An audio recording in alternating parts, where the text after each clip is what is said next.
Waalaikumsalam warahmatullahi. Bapak Ibu, tadi di awal beberapa sudah disampaikan oleh Ibu Mawanda. Nah, saya akan melanjutkan. Materi yang berikutnya adalah petunjuk dan teknis pelaksanaan asesmen nasional.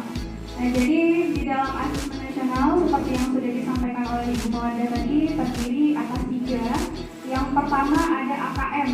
Nah, AKM itu nanti akan terdiri dari literasi membaca dan juga numerasi. Kemudian ada survei karakter, ada survei lingkungan belajar. Nah, nanti saya akan coba fokus ke literasi membaca dan juga yang numerasi. Nah, untuk asesmen literasi membaca, itu anak-anak diharapkan mampu memahami, kemudian menggunakan, mengevaluasi, bahkan merefleksi apa soal-soal apa yang telah nanti dia bahas. Nah, kemudian asesmen numerasi, anak-anak diharapkan memahami, mengaplikasi dan bernalar terhadap soal yang diberikan nanti. Nah, tesnya nanti bersifat adaptif. Kalau anak-anak itu tidak mampu menjawab dengan kemampuan yang lebih, maka dia akan mendapatkan soal dengan kemampuan yang lebih rendah lagi. Kemudian teknis pelaksanaan berikutnya adalah, nah, peserta AKM itu tidak semua murid, tetapi harus diambil sampelnya saja, karena tujuannya untuk menilai mutu sekolah, kualitas pembelajaran. Jadi berbeda dengan UN tadi yang sudah disampaikan, kalau UN dia seluruh siswa, karena yang dilihat adalah hasil akhir belajar siswanya. Nah, kemudian pemilihan siswanya tadi nanti secara acak. Kemudian petunjuk pelaksanaan asesmen nasional yang berikutnya adalah jadwal. Nah, bagaimana jadwalnya? Itu dilakukan selama 2 hari. Berbeda antara SD dan SMP. Kalau SD di hari pertama, nah bisa dilihat di sini Bapak Ibu, di hari pertama melakukan tes literasi selama 75 menit. Kemudian survei karakter selama 20 menit. Jadi di hari pertama itu literasi dan survei karakter. Kemudian di hari keduanya baru ada tes numerasi selama 75 menit juga.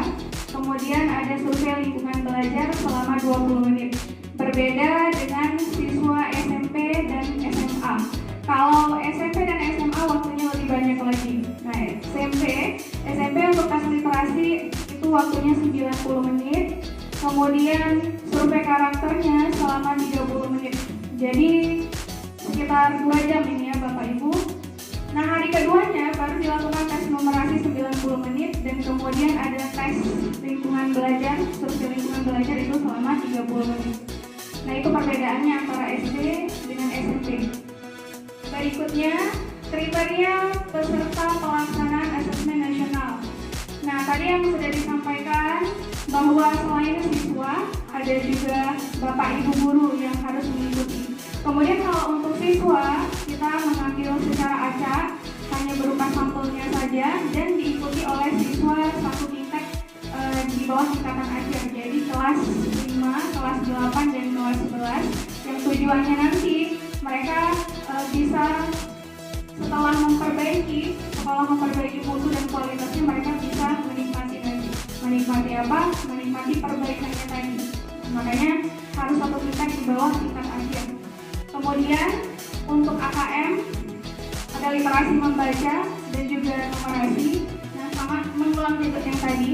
Jadi tesnya diikuti oleh siswa dengan mengikuti tes numerasi, kemudian literasi, kemudian ada survei lingkungan belajar dan survei karakter.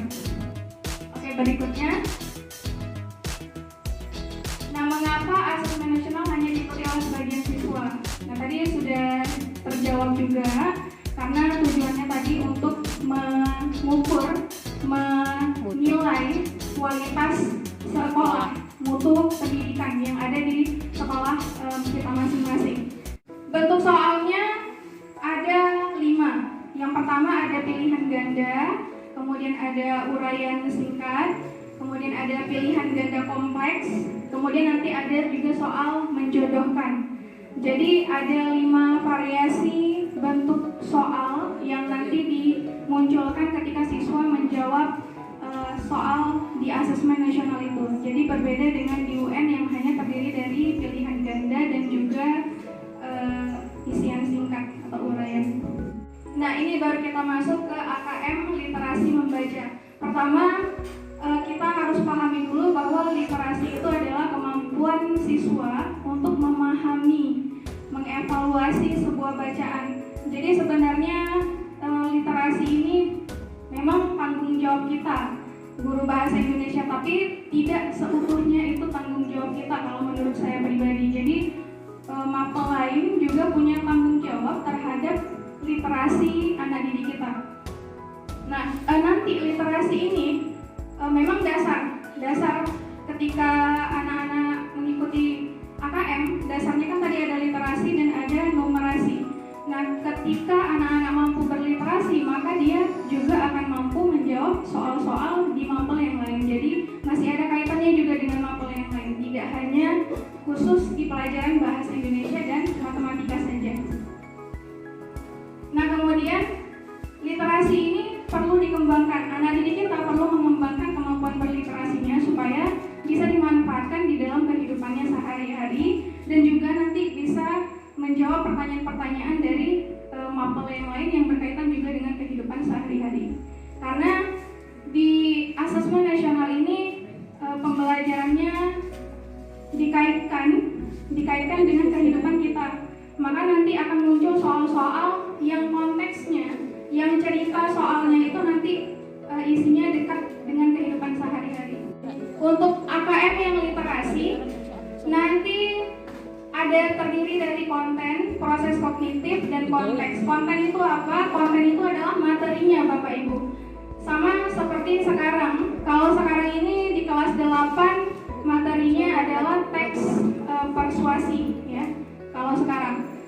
Nah, nanti konten di AKM itu hanya terdiri dari 2 jenis, yaitu teks informasi dan teks fiksi. Teks informasi itu yang mana? Nanti termasuk juga teks deskripsi, persuasi, eksplanasi.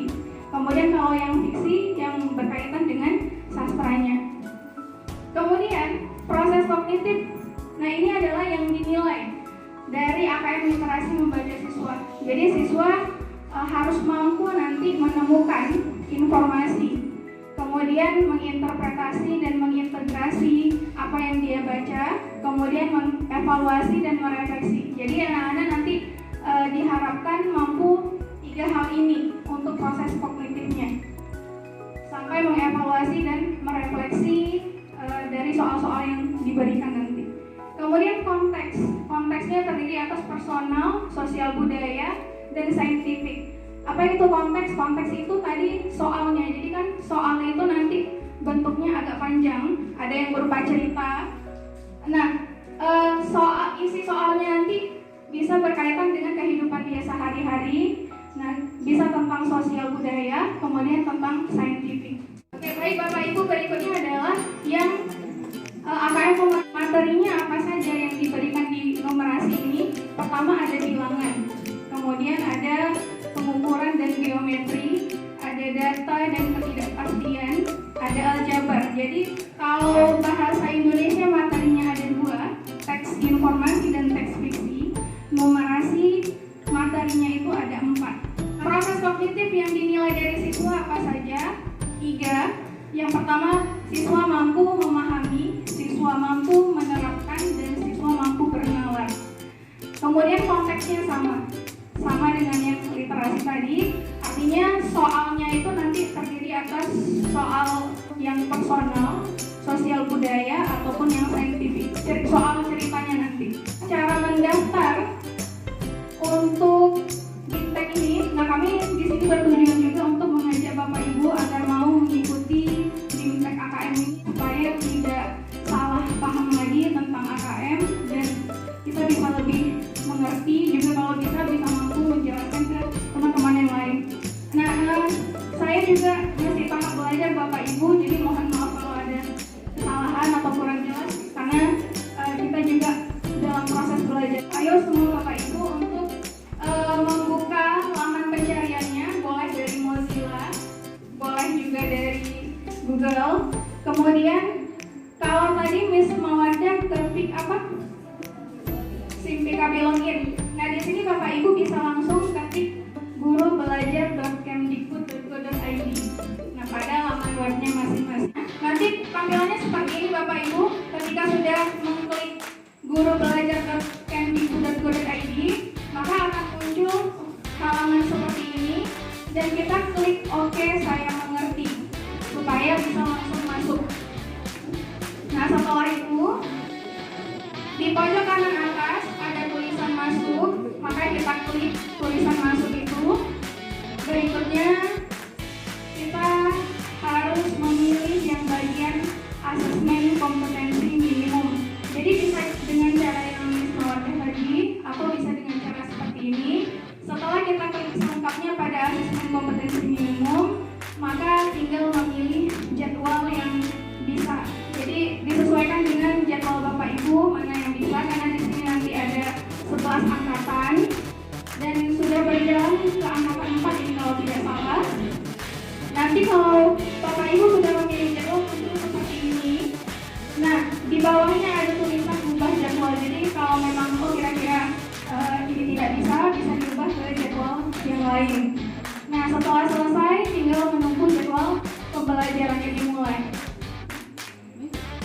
Nanti Bapak Ibu mengikuti pembelajaran selama 5 hari. Kemudian Bapak Ibu nanti ada pengimbasan memang di akhir BIMTEK ini, dan termasuk yang kami lakukan sekarang ini adalah pengimbasan. Tetapi nanti jangan jadi beban Bapak Ibu dengan pengimbasan itu, karena tidak harus di forum ini juga. Bapak Ibu dengan mengajar teman secara personal, misalnya mengajari satu orang teman sampai dia bisa mendaftar ke BIMTEK ini, itu juga sudah bisa. Yang penting divideokan Bapak Ibu, karena nanti videonya dimasukkan ke YouTube, link YouTube kita. Nanti linknya akan dimasukkan ke kelas tadi. Nanti akan diarahkan. Jadi Bapak Ibu